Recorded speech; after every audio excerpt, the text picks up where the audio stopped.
Greetings, chess aficionados. Welcome back to our Odyssey Through Time. We're going now in 1972.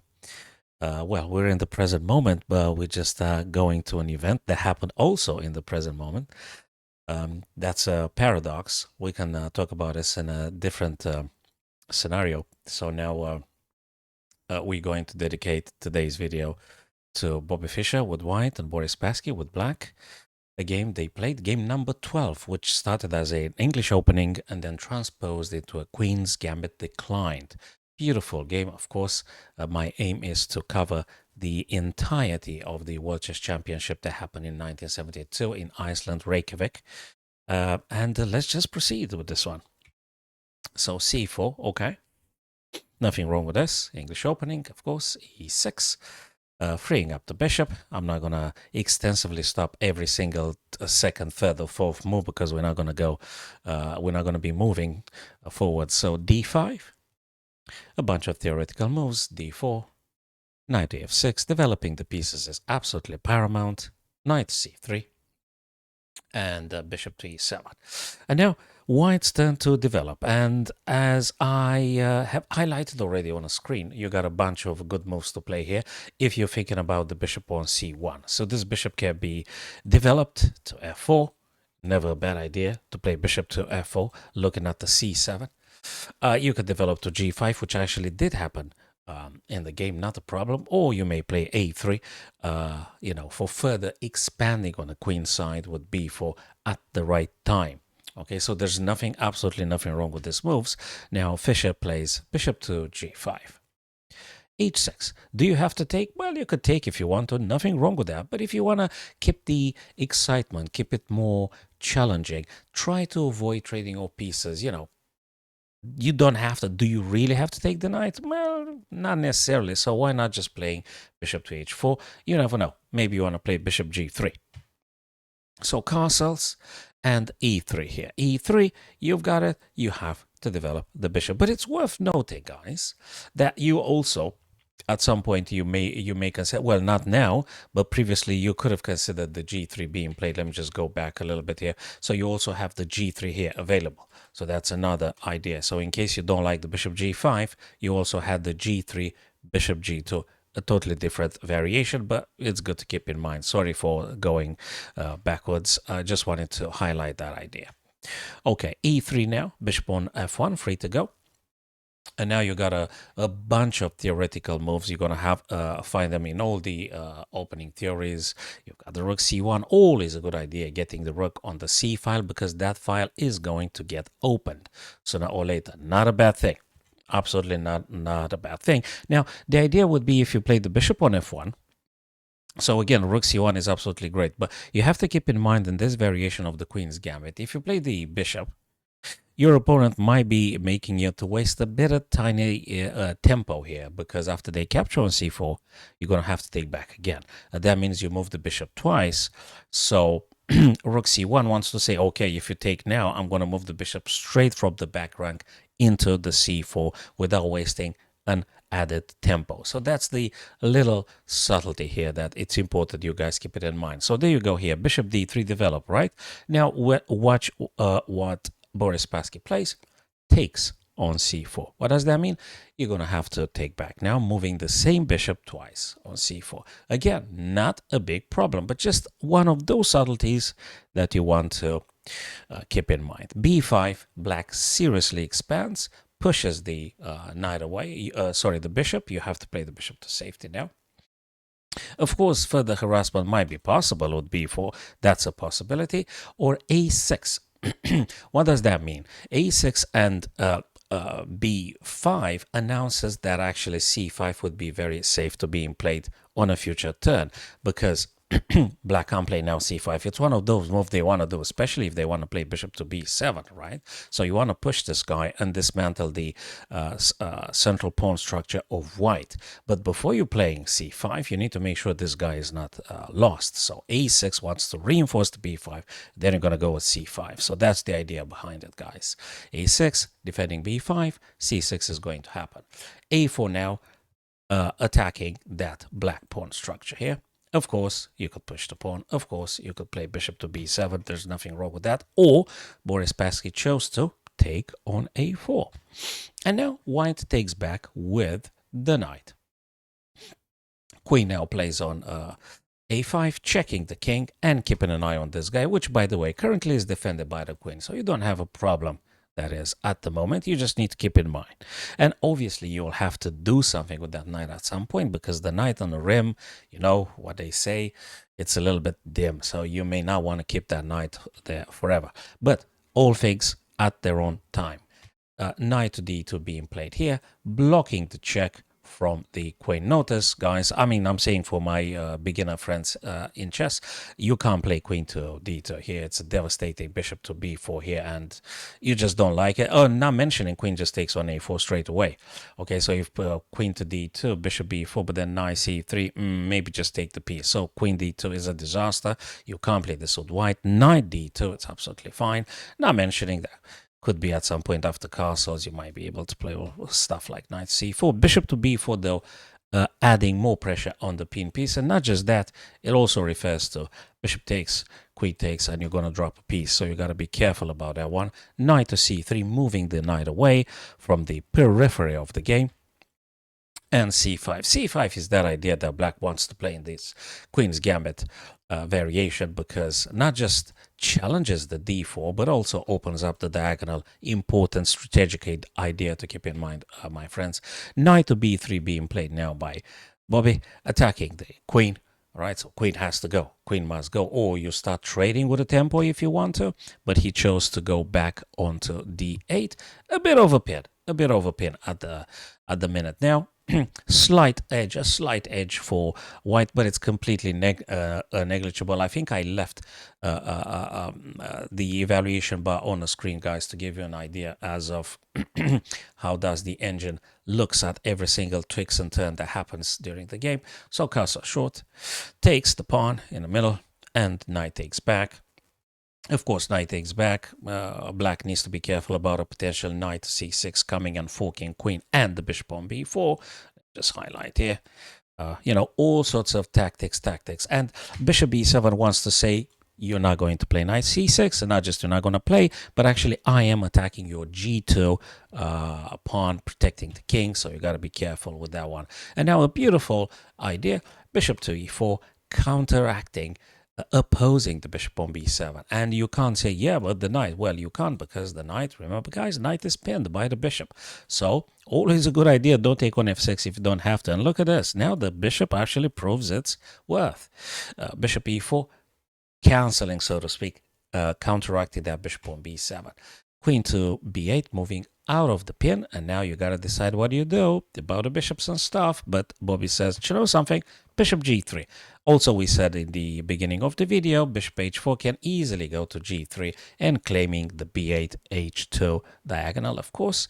Queen being attacked, and queen moves again, queen d8, queen b8, and now queen to a7 had been played, and knight to c6. A little bit of a fork here, attacking queen and attacking the the bishop on b4. Bishop had to take just too much power for that knight to allow them to survive for long. And bishop takes on c6, attacking the rook. Rook goes on c8, natural way to play. Knight to a4, again knight goes. You may wonder why, because now the rook defends the bishop. The bishop stays exactly where they are. It doesn't have a challenger. Notice how the bishop on c6 can't be challenged by a black bishop on light squares. There is no such bishop. Now rook goes over to d8, sort of threatening a discovered attack on the queen. This is actually quite important. You got to be careful of this idea.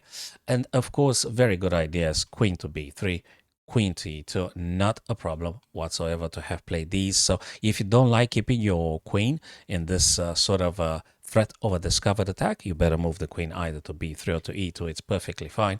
Or even queen to f3 can be played here. More reinforcing on the bishop and moving away from the d file where the black rook has just been placed. But Bobby goes with bishop to f1, and the idea would be that if this guy goes and threatens the queen, there is always rook c8. So yeah, a5 being played, solidifying this bishop. rook to c2. Sorry, rook to c6. Rook to c6 is the same idea with rook to c2 if it were to happen, just trying to get the queen behind the rook and try to generate a trade of the rooks in this fashion. So now rook c6, black rook takes, bishop takes. Yeah, the bishop very nicely. Keep an eye on this guy, which is currently defended a couple of times. But also the knight is, you probably noticed, guys, the knight, we may say knight is pinned. Knight can't move. Rook is hanging. Okay, so that's a problem. You can't play this kind of things here because the rook will be just taken straight away. Rook to c8, attacking the bishop on c6. Bishop goes back on f3, claiming this beautiful diagonal. Look at this bishop pair cutting through half the board here. Beautiful. Queen to a6. Queen to a6 being played. Probably they want to get, probably we're going to get there. Queen wants to further harass the white knight at some point. h3. Always a good idea, creating a little bit of space for the king. In case of the back rank threats, you always have an escaping square. It's important to keep in mind. Queen to b5, attacking the knight. Bishop to e2. Yeah, the knight is currently defended by the queen, but, you know, it's good to placing pressure on those weak pieces, on weak squares. Bishop e2, attacking the queen with tempo. Queen goes to c6 now. Bishop f3 again. And bishop b5 and b3. Of course, they were close to a threefold repetition. Fischer denied, and he said, "Okay, I'm going to play b3 now. I don't want to draw right at this very moment." Anyway, bishop to e7, bishop to e2. Further, the same idea of attacking the queen, but he chose to play bishop to a6, attacking the black rook. Black rook attacks the bishop. Look at this beautiful idea. I attack your rook, and now rook says, yeah, but I attack you now. And rook attacks the bishop on a6. Bishop goes back on d3. You can't play this kind of stuff because there is a sniper on g3 taking the rook right straight away. And knight to c5. Of course, it's worth noting here, guys, that if there is any knight c5, which is not a bad idea, don't get me wrong, knight c5 actually the best stuff to play here, being white. And if this were to happen, it's just worth noting here that you've got to play with rook to c5. Got to play with rook to c5 here, and bishop c4 would be quite a good structure here. Bishop c4 and the bishop to b3. But actually, I wanted to show you guys something else. Queen f3. Rook to c8. What I wanted to show you guys is that it was, let me see if I found that idea. Okay, so we've covered this. So knight takes here. Okay, that is good. There was an idea with queen to f3 and queen to a8 at some point. Let me see if I can find it. Rook takes, yeah. Okay, that might have been a different scenario and a different analysis. Queen to f3. Yes, queen to f3. Threatening the a8, but that's not what happened. Apologies, guys. I think I made some notes previously. Okay. Anyway, what happened in the game is queen to f3. Rook went back on c8, obviously, because rook is being attacked by the queen. So you can't have that one over there. So rook to c8. Knight now takes, yes, this is the moment. Yeah, this is the moment. Apologies. This is the moment now. And you only have to take without the queen or with the bishop, because if you take with the rook, the problem is that queen to a8, oops, queen to a8, checking the king. Notice the king can't go to h7. You got to play bishop d6, and then bishop d6 here, devastating, attacking the rook, and the pinned bishop here, pinned by the queen. So yeah, this is the moment. If rook takes on c5, it's a devastating queen to queen to a8. So this is a disaster here. Obviously, you can't do this because it's going to get taken. And upon this, we've got the bishop to d6. And this is just very bad. You're going to stop dropping pieces. Yeah, they could do knight to d7 to defend the bishop, but nevertheless, starts to going down for black. Yes, that was the moment, guys, that I wanted to make it clear. Obviously, either queen or bishop takes here. Bishop takes. Nice. Rook to c8. So to speak, pinning this guy a little bit here. Rook to d8, attacking the bishop. On d3, bishop to c4. Queen to d2 here, attacking the rook. There's no point to play rook a1 because queen c3 and you have to move the rook again. So why not just move it on f1 for the time being? Bishop to b4, untouchable structure for the time being. You can't touch those guys. Bishop to c7, attacking the rook. Rook has to move on the 7th rank chest. Queen c6 attacking rook, but rook is defended by the knight. Well, not a problem now. Rook stays very nicely where they are. Queen to c2. Bishop to e5, attacking the knight, which is defended by the rook, is defender of the rook. So that's important idea. You're attacking the defender of the rook now. So black has to play this one carefully by moving the rook to safety. So now if you take my knight, the only thing you would achieve, which is not a bad thing, is just slightly messing up the pawn structure. So bishop takes f6, and now black takes back, double pawns here on the f, but still very much balanced. Queen f3, f5, f5, stopping queen to take it on f6, which would be a disaster. Of course, black's going to lose. We can't have that. Challenging that pawn structure with g4, queens to e4. Look, if you want to trade, let's trade. And king to g2, of course, defending the queen. If you don't want to trade, you want to move the king up, defending the queen. Rook to c, attacking the rook, attacks the bishop, and now goes back. So now it's going like a little bit of a threefold play by Bobby on this occasion. Bishop to e7, takes, and rook to e. And now this is just a little bit of a tactic, nothing overly important, because this is going to get incredibly equal, if I may say that. Rook to f2, checking the king, attacking the queen. Queen can't take because the king is discovered, so you have to take with the king. Upon taking with the king, there is a little bit of a skewer on this occasion. Bishop checks the king and attacks the rook implicitly behind him. So yeah, and you have to move the king so that you're defending the f3 white queen. So king goes on e2, and queen now takes the queen, king takes, and bishop takes here. So now they've decided to draw at this very moment. Reason being, it's the opposite color bishops here, so those guys can't challenge each other. Let me just highlight again. It can't be no challenging in between the bishops. Those two double pawns actually is just one pawn, so to speak. So if you just maintain the status quo, this one is going to be ending up in a draw. No progress possible for neither white nor black, as you could actually see on the eval bar right now, my friends. There is pretty much a equal 0.0. So that was game number 12, English opening, transposing to the Queen's Gambit declined. I tried to just pinpoint the essential moments of the game, guys, and thank you for watching. Join my live stream pretty much every evening, I'd say, weekdays, 6-7 p.m.-ish UK time, so you can join me, guys, for our arena tournaments or maybe some coverage of a chess event.